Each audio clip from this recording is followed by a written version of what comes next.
Welcome to the Visionary Woman Intuitive Writing Workshop.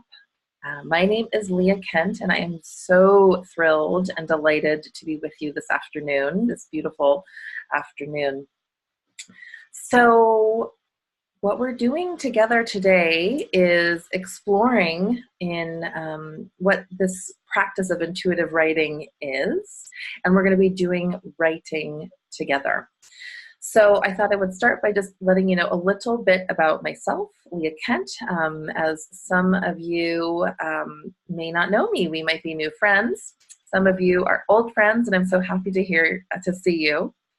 And before I tell you a little bit about me, I just want to say a couple of tech things like so we're on Zoom. Depending on how you are logged in, you will be able to use a little chat box on the side to ask me questions. Feel free to use that anytime during our call, and I'll either get to them at the very end or as we go. And what else? Everybody is going to be on mute so that we can have a nice quiet time. I will unmute you if we get to some questions at the end and we're having some conversation time. And then the last thing is just to make sure that you have pen and paper available, because we're going to do live writing with our time together. So those are the crossing the T's and dotting the I's. So as I said, I want to just start by letting you know about me a little bit, and then we'll go right into what intuitive writing is and how to apply it in our lives and our work, if that is relevant for you. So as I said, my name is Leah Kent, and I am a writer.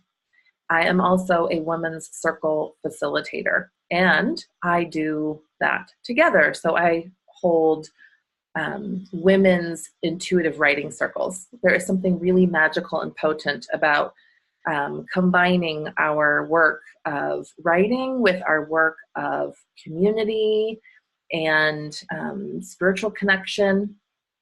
I would consider myself somebody who is incredibly open to the many faces that are a direct experience of spiritual connection, what that can look like. And as for me, I am somebody who cares so much about the word intuition because for so long I didn't follow my intuition. I needed it so much and I didn't do it. So that led to struggle and breakdown. And of course, a lot of this was an awakening around integrating some masculine and feminine characteristics and trying to find a way of expressing my truth and being in alignment with myself and finding my own way. And so intuition is what just the practice of figuring out how I was going to live an intuitive life is kind of what brought me to this work today. And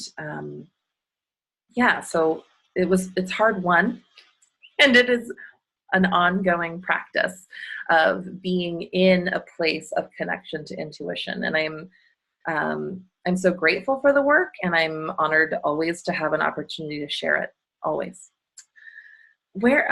This is a fun thing to do because we are live, so if you just want to tell me like where you are, if you do have the chat box, you're welcome to tell me where you're calling in from or where you're connecting in from, just so we can have a sense of what's so cool in this modern world that we're living in is that, we are connecting from all over the place. I'll tell you that I'm in Western Massachusetts.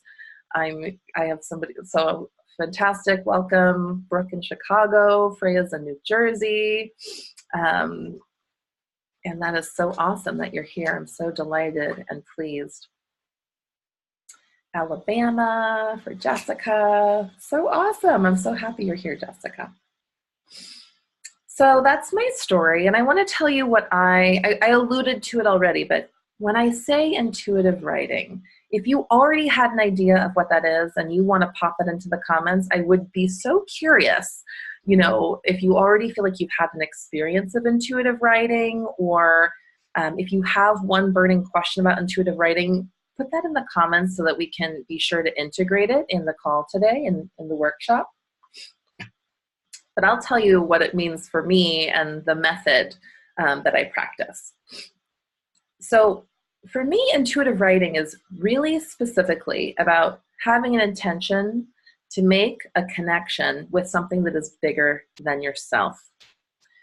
And so, yes, I'm seeing a comment here that intuitive writing is accessing your higher self. It's maybe stream of consciousness or stream of subconsciousness writing. And that's a really interesting point. When we say what is intuitive writing, to me, there's the actual tangible practice, like what do we do? And then there's the intention behind it.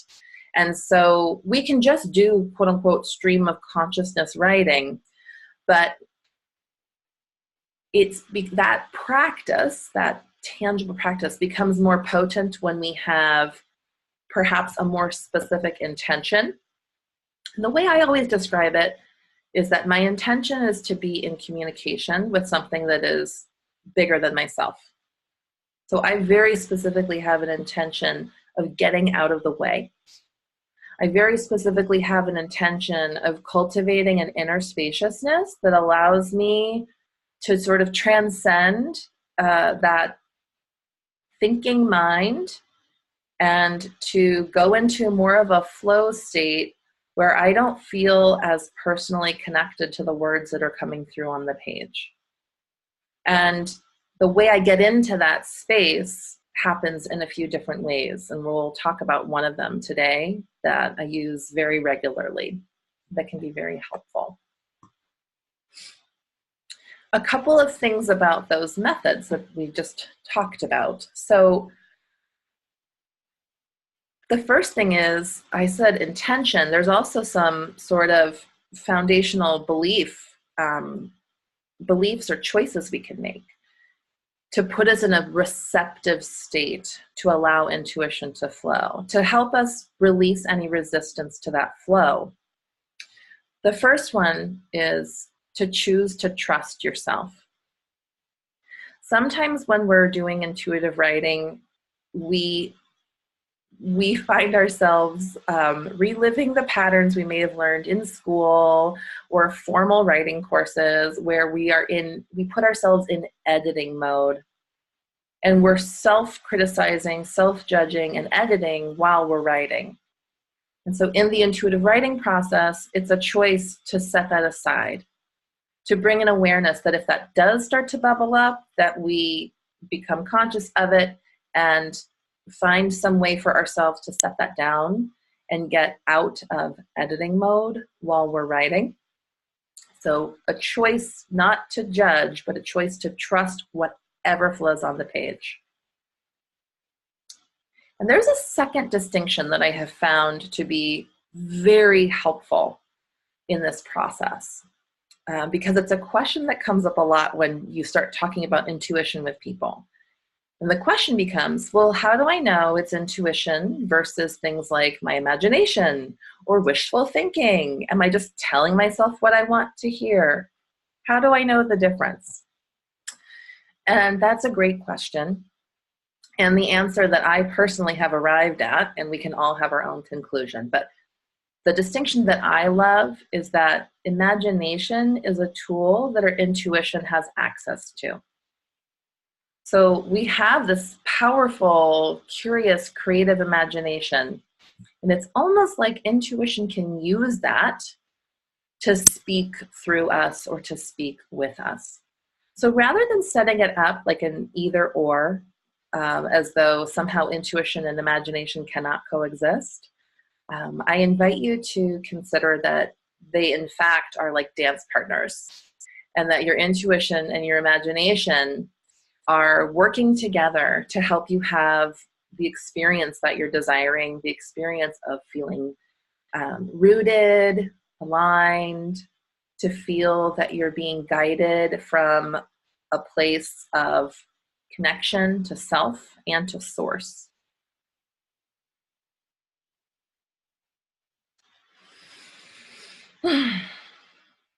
So just breathing that in, because it's a really powerful distinction. A lot of us have been taught that somehow imagination is not valid, that it is just being made up and that there's something wrong with that. And so there's a big piece here in this practice of reclaiming that imagination, which is a beautiful tool and a beautiful creative flow that's available for you. And I see somebody says they love that distinction. So yes, imagination and intuition, dance partners, really powerful together. Anybody who's trying to split them apart is probably just, coming from a fear place or devaluing the feminine qualities of, creativity and receptivity and divine connection. That's my opinion. So beautiful. So that's just some foundation work in terms of getting you grounded in what we're talking about when we say intuitive writing so that we can move forward. And as I said, I just want to reiterate that the other aspect was so trusting ourselves, cultivating some spaciousness so that we feel that we're able to, to me, it's a channel, like expanding our channel of receptivity, like building a bigger container that allows more wisdom to flow. And in doing so, right, we have to release some resistance that we might be feeling that would be shutting down the flow of connection and intuition. So trusting ourselves, creating that spaciousness. And then this is really important, to bring that flavor of delight and pleasure and play into the process. And that does sort of stem from the place of imagination, but there's something also special about consciously choosing to be playful with the process. It's another way of explaining what it means to not be in that resistance space. If we're getting too serious, if we're judging, then we're getting out of play, we're getting out of delight. And delight and play are really fantastic tools for this process. So have fun and play with the process. Any questions before I move us? I'm going to move us into like an invocation and a meditation to all get into a place of ready to write and ready to do a meditation visualization. But before I do that, if you have a question, you're welcome to put that into the chat box so I can be sure to elaborate on any question that you may have. I see no questions. You can still add them, but I will move us into the next step. So wherever you find yourself today, I'm going to invite you to get really comfortable. I just want to bring you really deeply into your body, into your space, and into the present moment. Maybe taking some really big, deep breaths. And as you're exhaling, to be thinking about releasing tension.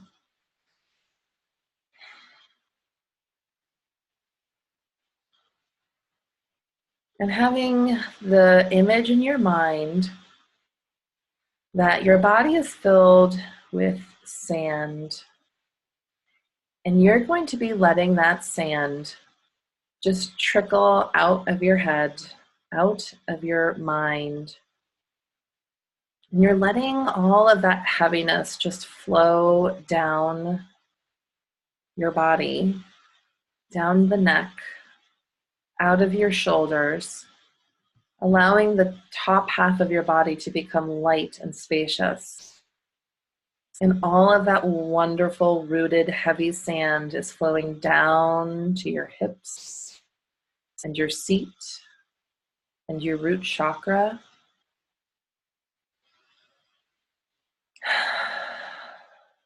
Letting that bring you deeply into your body,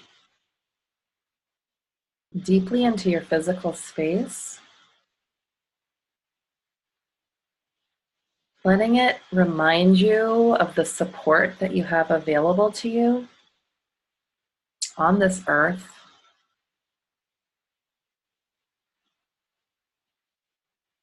And that beautiful open space that's available to you in your heart and in your head,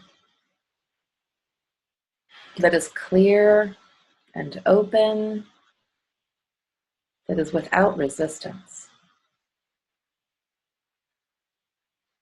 Just feel into this beautiful equilibrium of being rooted and yielding, heavy and light.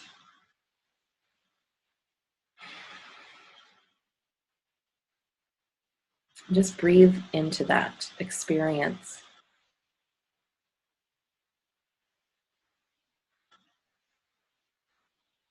And as you're ready,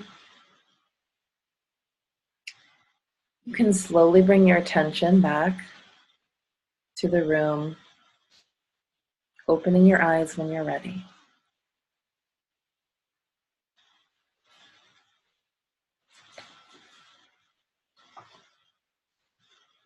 And as you're bringing yourself to that place, I'm going to offer you a reading from Awakening the Visionary Woman. All good things are here for you, sweet child. Nothing is held back. Nothing is forbidden. Ask us and open your heart, for we are here to connect you to the water and the trees, the roots and the wind. Slow down and breathe it in, for the details of this world are the oxygen that nourish your sacred flame. Let yourself feel the outer boundaries of your atmosphere, touching the matrix of your aura, and knowing it pulses with light and creativity. Your power is greater than you know, and your support runs deeper than you remember.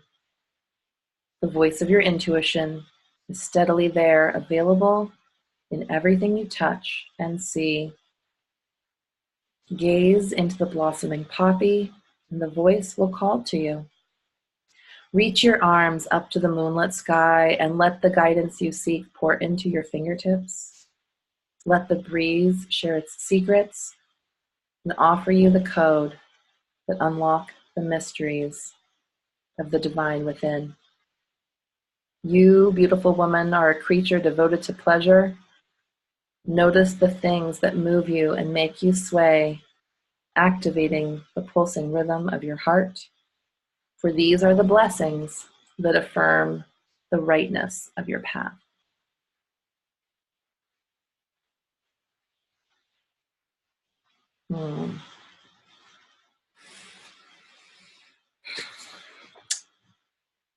So now we will start writing.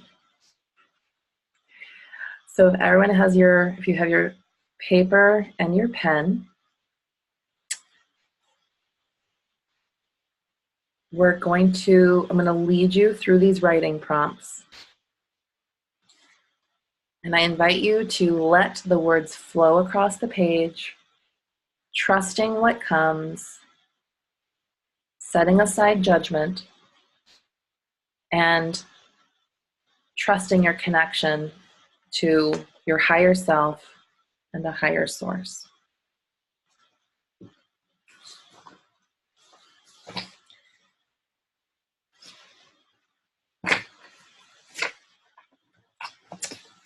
So that your first prompt,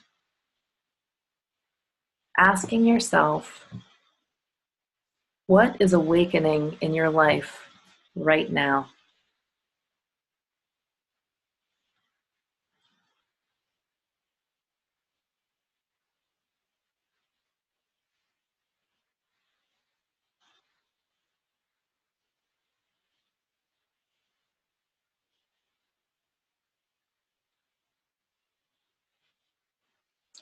What is rising up and awakening in your life right now, in this moment?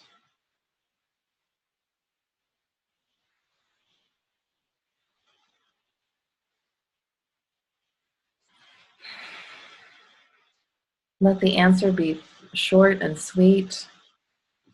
Know that you can come back to these if you don't finish as we move on to the next prompts.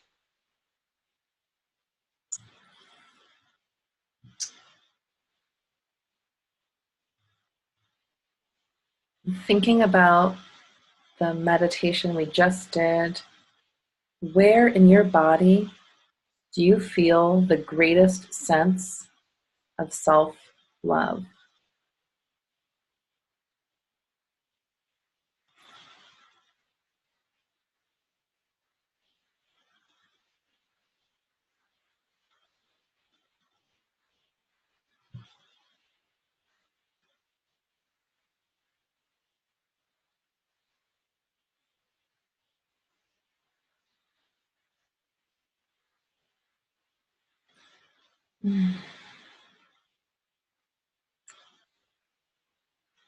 If you trusted yourself completely, what would you finally allow yourself to dream?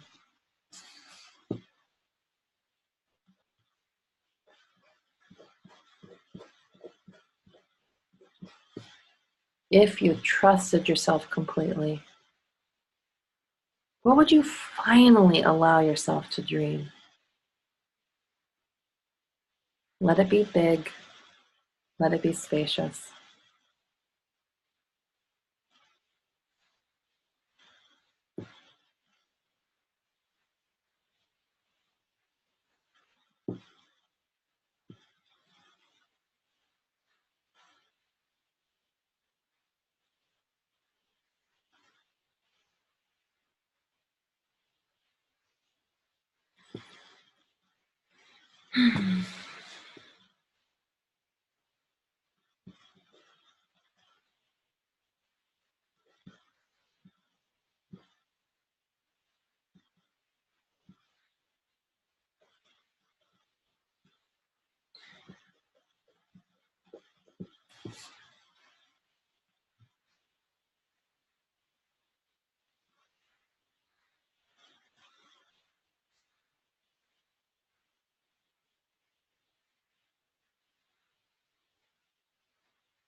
And now asking, where is your higher self offering you the greatest ease and the greatest delight?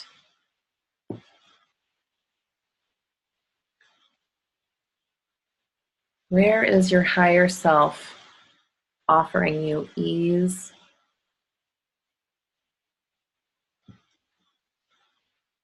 Maybe something you've been overlooking.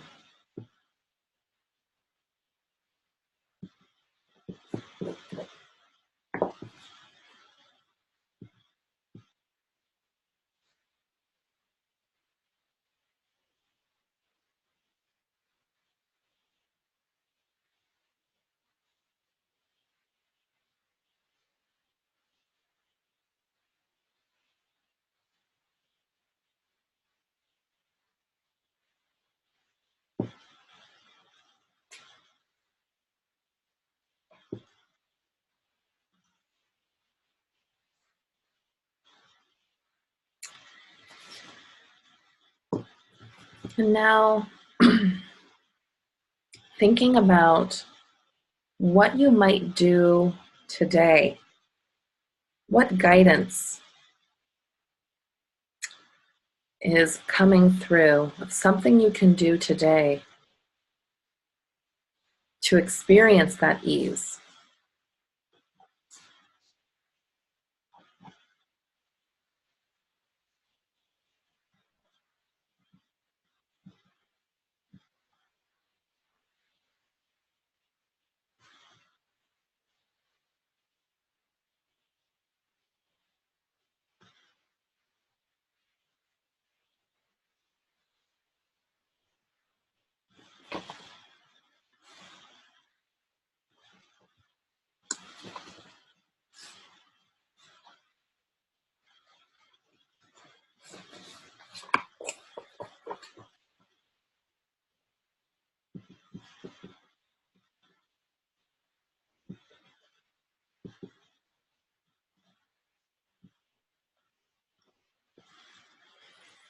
I'm going to ask a really bold question.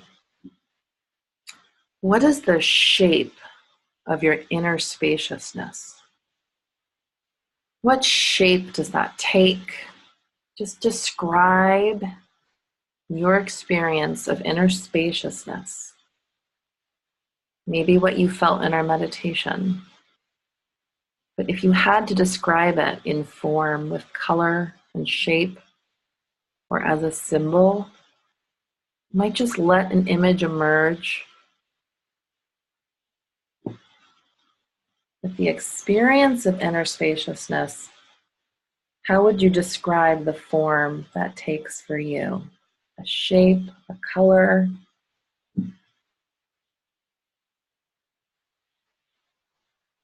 Trusting any image that comes forward.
And the last question that we'll write on today, you can revisit all of them, but if you knew how loved you are, what would show up in your life? If you knew how completely and unconditionally loved you are, what would show up in your life?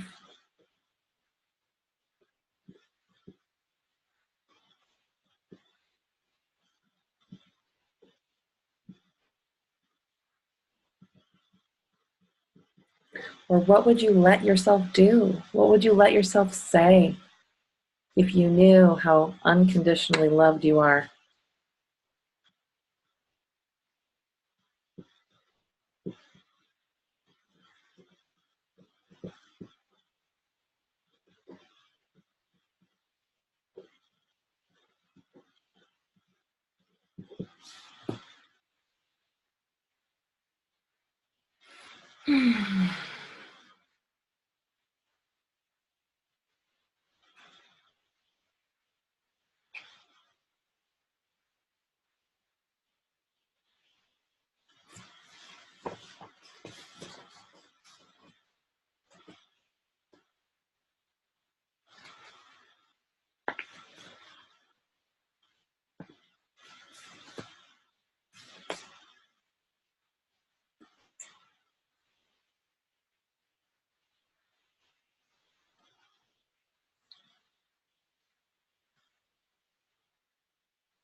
You can start to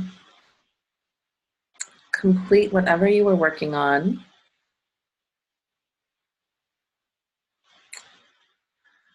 And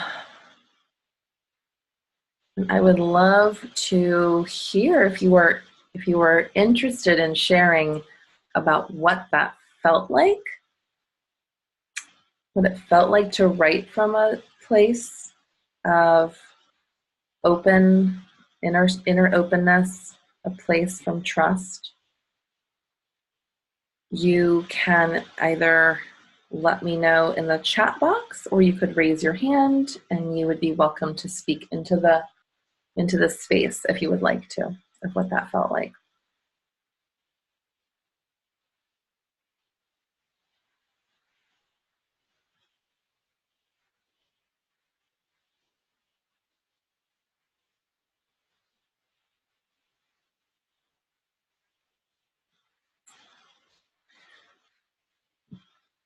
I'm not sure. I saw somebody maybe took themselves off of mute. Colleen, were you hoping to share? Hello. Let's see. Colleen, can you hear us? Were you raising your hand? Because I cannot hear you if you were. Okay. Yes, yes.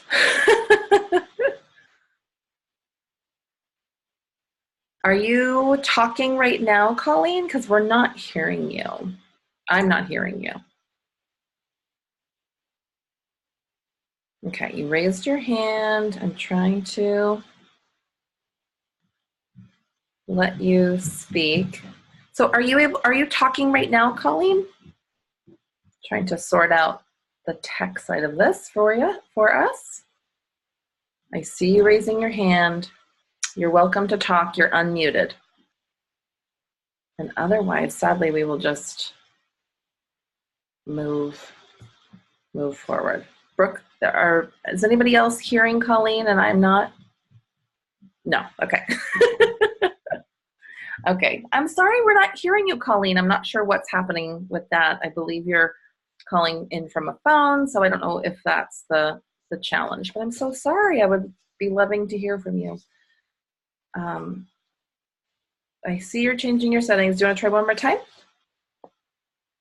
If you just say anything, but so far I'm not hearing anything.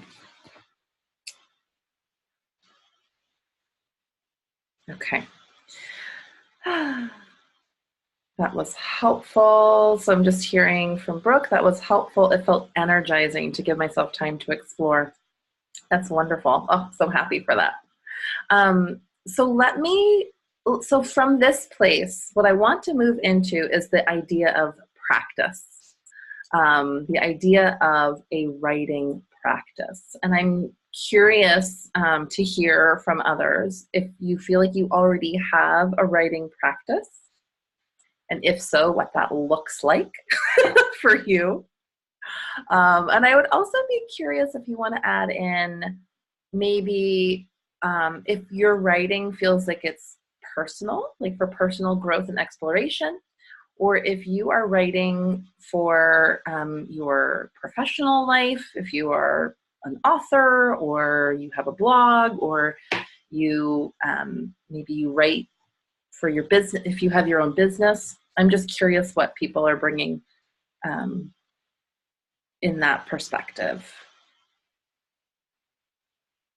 I feel like people are, okay, so I'm hearing, I write when I need to do something business related, like marketing or sales or feedback. Somebody else, their practice is journaling. So I'm thinking that's personal journaling. Yep. And you want to be sharing it, it sounds like. Did you hear me? Is that Colleen? It is, but if there's someone else talking, I don't need to talk. We can hear you, hooray. And so if you want to share what the writing experience was for you, just like, okay, briefly what that felt like. It felt very comfortable, and I didn't know what to expect for today, but it's actually going to be exactly what I need right now. So just let me see if I can say this succinctly. So right now, I'm very much in touch with, well, my higher self is very much in touch with and in tune with people on the other side that And I just Tuesday communicated with my friend who was transitioning at that very time. And I'm open to all that now. And I was never open to it, even though I think this. So I look at this, and I hope that's okay with everybody that I'm sharing this. So this is a great opportunity for me, especially at this time in my life. So does that make sense? Wonderful. Yeah. Yeah, no, thank you so much for sharing that. So powerful. Yeah, to just feel that you're in a place of connection and communication. And I talk a lot in my writing circles that you take that connection to whatever realm feels comfortable for you. So if you feel that you're having a dialogue just with the parts of yourself, your present alive self, that's fantastic. If you Yeah. feel that you're having a connection to, in your writing, maybe you're just connecting to like you, the soul version of yourself, like a higher self that we talk about, a more eternal sense of self. You might also feel that you're in connection with more of what we might call a guide or a spirit or an angel, whatever terminology works for you. You might feel that you're having a connection or a dialogue or writing from a place of being in a conversation with something that is from a sort of a cosmic or a spiritual realm, but it doesn't feel like it's exactly yourself. It's like a different type of an entity. Fantastic. I support that. And then, you brought up, Colleen, that maybe, so that would fit into that same category. You're in communication with maybe somebody that you knew in life, but they're no longer alive on the planet. And if that is work, if that feels connected for you, then by all means, this practice is fantastic for it. So really, this approach to intuitive writing is for you to feel that you have tools to make a connection at whatever level feels good. In my personal experience, I found that from that place of what I would call more of an inner dialogue, I got more and more comfortable, and I started to just naturally start to feel open to different types of realms or connections. And in my own practice, I ended up becoming a Reiki healer. So I'm a Reiki master. And really that was personal growth work, but it ended up having me connecting to what felt like really a totally different realm that didn't feel self-oriented. It felt bigger than me. So I don't prescribe that it's one way or the other, but I do believe that this method of writing it contains all of those capacities. So then it's up to the writer who's in the circle to decide what that feels like for them. And you can also ask over and over again, like, who am I writing with? Like, who's showing up today? And you never know what that answer might be when you go into this, intentionally connected state. So thank you for bringing that to us, Colleen. That's really, really lovely. So my question was about practice and what you write for, like who the audience is, or how writing shows up in your life. And just the reason being that it depends how we have this practice, how it serves, or how you can incorporate an intuitive writing practice into your life and the function that it might serve. So, and I'm seeing love to the prompt about trusting ourselves completely and what we allow. Yeah, I'm glad that one. So much of this is what we give ourselves permission to experience. That's just, if I had to sum up life, I feel like that's where I'm at with it. What do I allow myself to do or experience or have or be? What am I giving myself permission to have in my life? It's a huge, you could literally have a beautiful writing practice of asking yourself that question like every day for 30 days and seeing what comes through and seeing how that might move in your life by being committed to being in that conversation.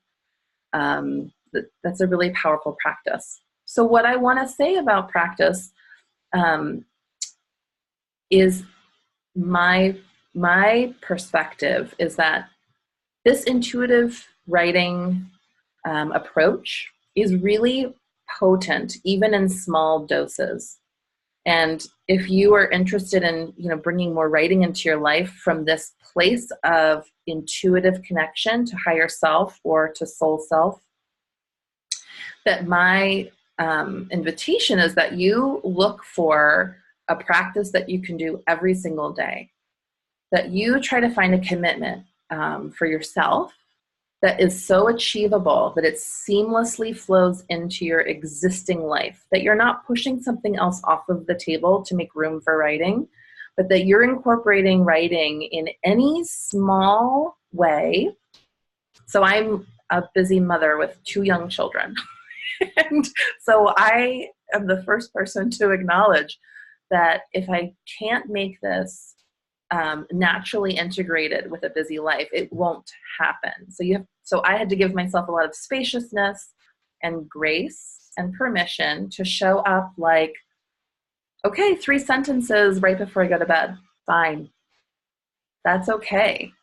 And I'll just tell you what I'm writing a book, and what I had to choose was writing at the gym where I have childcare, and like giving up, half of a workout time to be writing, and writing in unexpected places, writing while waiting to pick up the child from school, pickup, that you allow writing to seamlessly flow into the existing life that you already have, rather than setting yourself, I think of it as setting yourself up for failure if you make an overly ambitious plan that doesn't resonate with your current life, and then you don't do it, and then the whole thing falls apart and you're not writing. So it is better to write a little tiny bit every day and be in connection. And that is effective. I shared this image and I was told it was very potent. So if you think about a seed planted in the ground, it would rather have a few drops of water every day than a gallon of water once a month. It will not grow. So for you to be nourishing this experience of a blossoming intuition, of a expansive writing practice, of, growing your creative flow, you can be thinking about the little drops of water every day to nourish that seedling and giving it what it needs, the sustenance, the connection, the relationship to flourish. So that's my invitation on a writing practice. And does anybody have a question? We have a little bit more time together. I wanted to make sure this was a spacious workshop. To have there be space for these questions. I'm really excited for what you're bringing to the workshop. Thank you. And you can either raise your hand if you would like to say something, or you can type something into the chat box.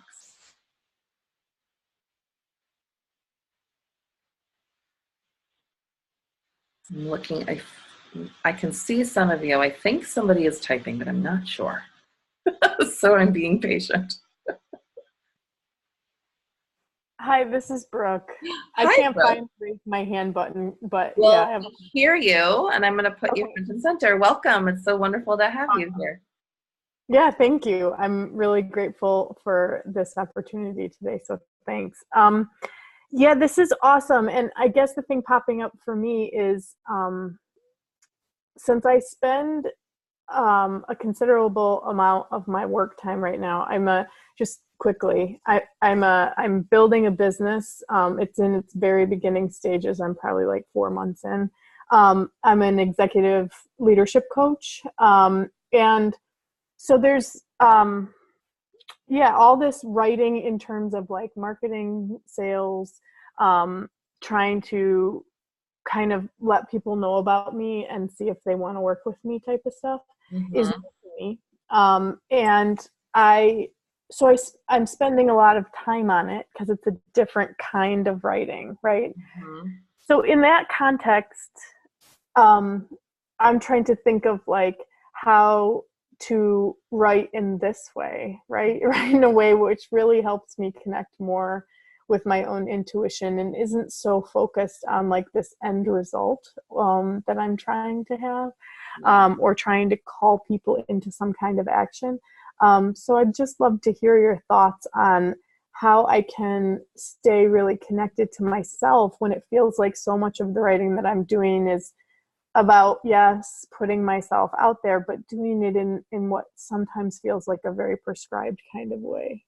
Absolutely. That's a wonderful question. Thank you for bringing that to us. I'm going to answer it to my best of my ability.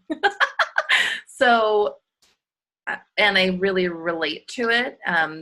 So I would say I'm hearing a couple different directions that I want to share with you, Brooke, and everybody. I think this is helpful. So there is an idea of by separating the personal writing time with some sort of ritual, you can a little bit compartmentalize like that soul time versus the work time.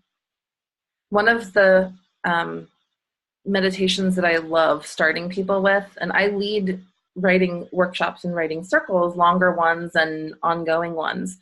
And I like to start everybody with a third eye meditation. So we just do a really simple, like opening our third eye, and it helps us kind of like physically cultivate that intention of being in a connected state. So that is a way that you can kind of separate and go into like personal writing time. So that's one way. And then the other way that I like, that it feels to me very different from the business writing, would be what I call dialogue journaling. And I have a free guide, which you may or may not have already downloaded, depending on how we connected. But I will send the link, which is, because it's in there, it's called, I call it divine dialogue journaling. So it's a lot of what we just did, where you're basically in a conversation with your higher self. And that can also create a separation where you're being so clear, like my intention is to check in with inner guidance at a holistic level. Like, how am I in my life? How am I in my being? How am I in my, purpose or path? And so that approach through the questions that you're asking can be a really nice distinction. But what I also wanted to offer, because this is something that has been like showing up a lot as I've been leading the circles, is that these same approaches to being in connection with self and writing from this place can inform the business work, right? So you can do these just completely for your personal life, asking questions of yourself, about, how am I doing, right? Like, what is my body needing? What is my soul needing?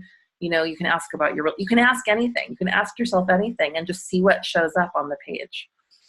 And also, I have found it very effective to do practices like to do this practice, even if it's the first try or as an extra step when you're writing copy in your business.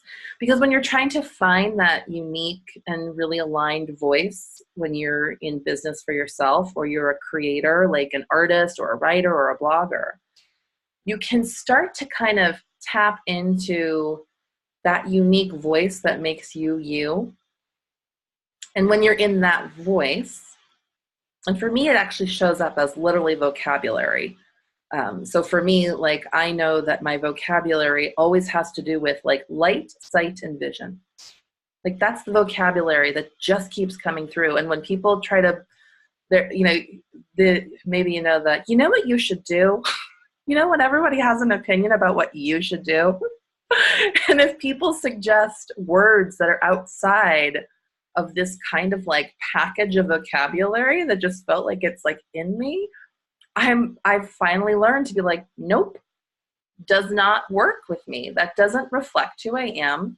And if I'm not being true to that inner voice, I'm going to be a little bit uncomfortable, and I'm going to end up calling in a little bit of uncomfortable opportunities or clients. So I just wanted to say that it's really powerful to use a lot of this practice, both personally, but it's very effective professionally. And like I said, I'm not suggesting that you just like channel your sales copy. I just think it's in partnership with that more critical thinking or following a plan, but you can use these same practices to inform and enhance the way in which you communicate when you're coming from a more professional standpoint. Does that help, Brooke?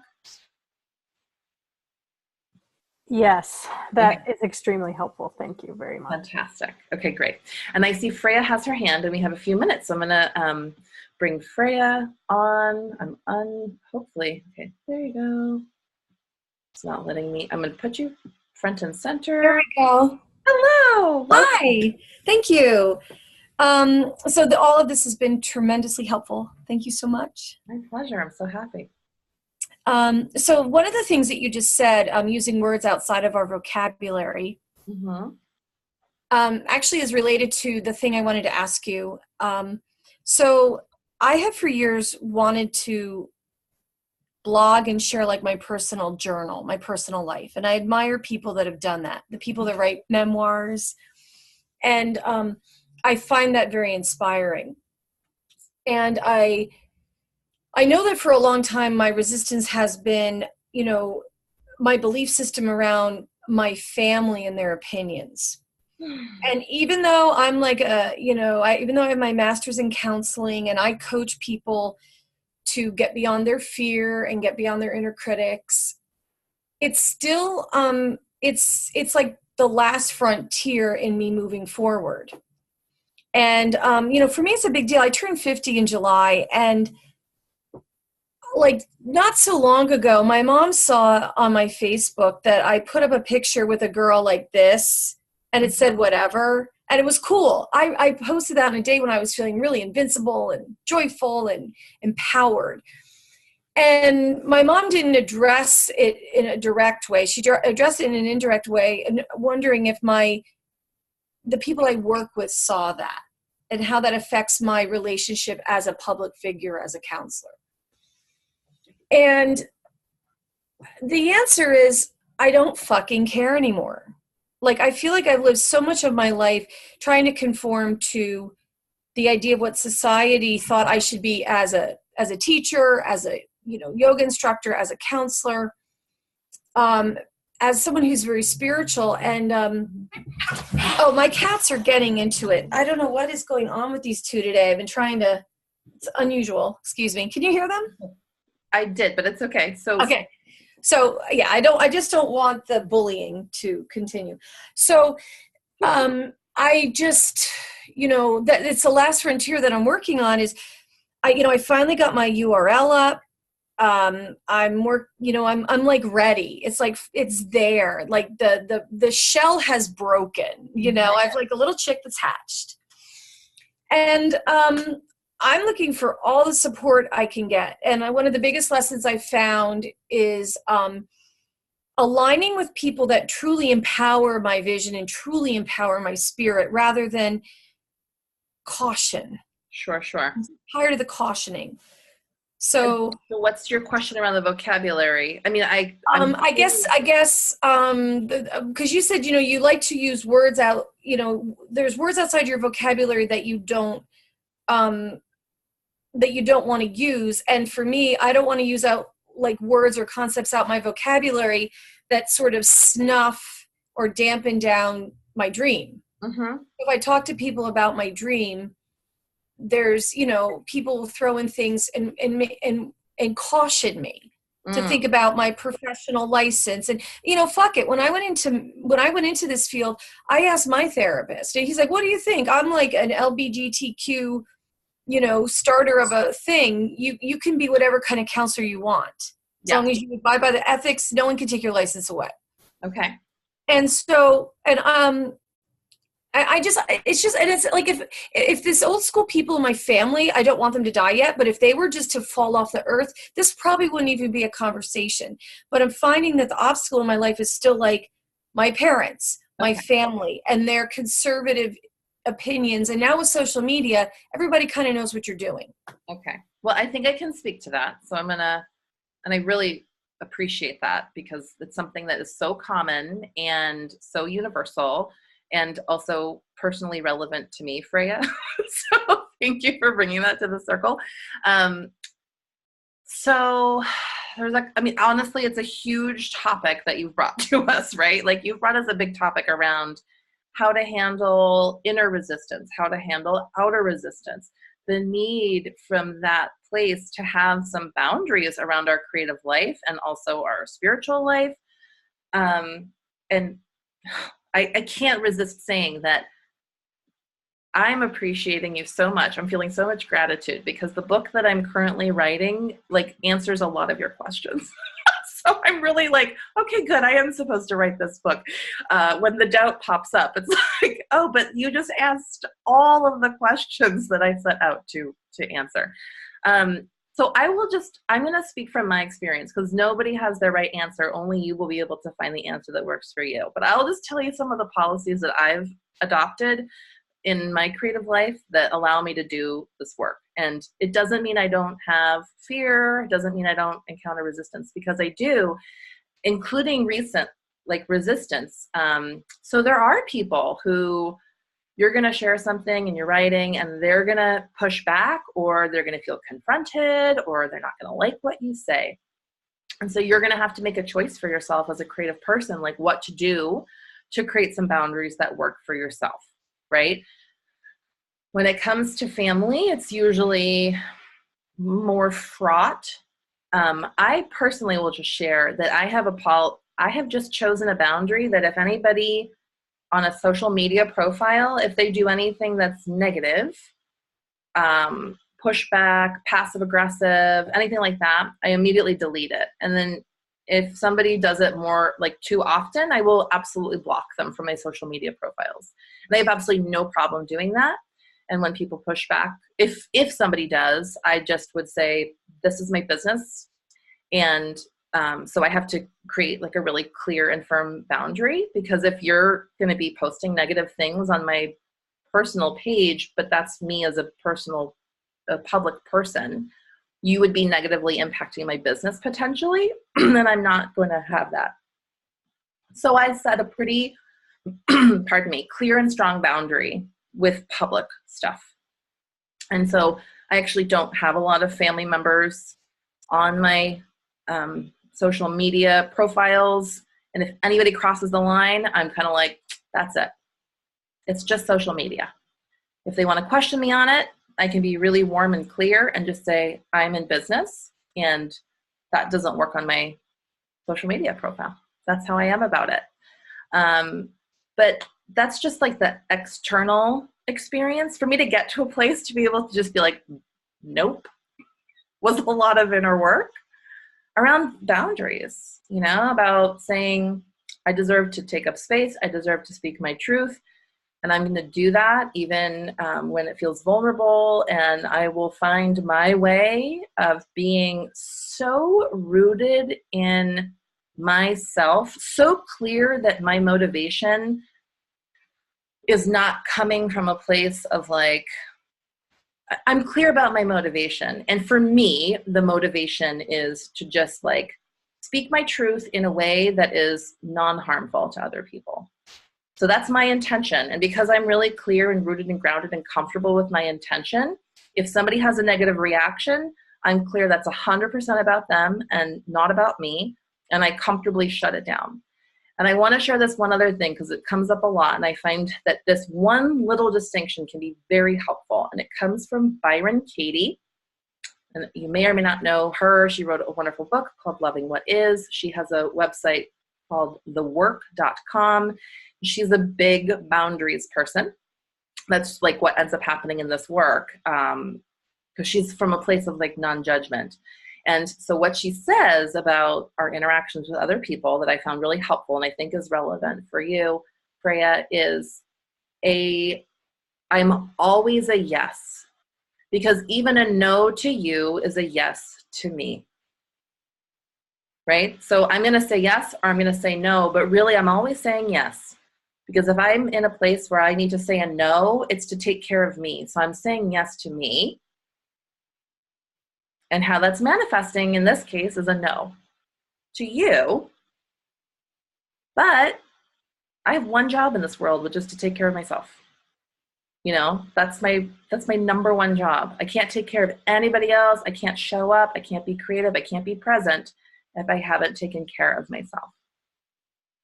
So I'm always going to be striving for that yes to me. And I hope that that is helpful. I'm seeing a lot of nodding heads, so I'm optimistic that that was very helpful. Oh my gosh, it's been an hour. It's even been a little bit more than an hour, and I'm a real stickler for time boundaries because I really honor everybody's time. So as you can see, this was not like, I'm not intending to, there's no one next step with me. My intention is just to be holding this space and doing it more often. And what will probably happen is I'm thinking about creating just so you have an idea, like if this was a practice that was helpful for you, then yes, we can certainly find ways to stay connected. And I will definitely be telling you about some of those options just in a follow-up email, just like a friendly follow-up email. But nobody showed up local to me because I will be doing in-person workshops in the summer. I'm also having the intention to hold a writing sanctuary in the summer. And that would be like a group, an ongoing group. How I ran my last writing circle was a weekly group in March, but that is probably unrealistic in the summer. I know how busy summer is. So it would be something with a little bit more spaciousness, but an opportunity to show up and cultivate this practice and go deeper with this practice is something that I would love to stay in communication with and stay connected with you. So that is what's happening in my world. Does anybody, if you have to go right this moment, you may. I can stay on for 2 more minutes if you want to just, I'm seeing thank you. Just any last little question in the comment box or, anything else that you want to pop in there. But thank you, Brooke. Thank you, Freya. Thank you, Colleen. We had Jessica, maybe a few more, but it was absolutely beautiful. Thank you for spending this time with me. It was such an honor and such a blessing. I just want you to know that I see you and I see your radiance and I see the light of your voice, and I look forward to seeing more of that. And thank you for being with me today.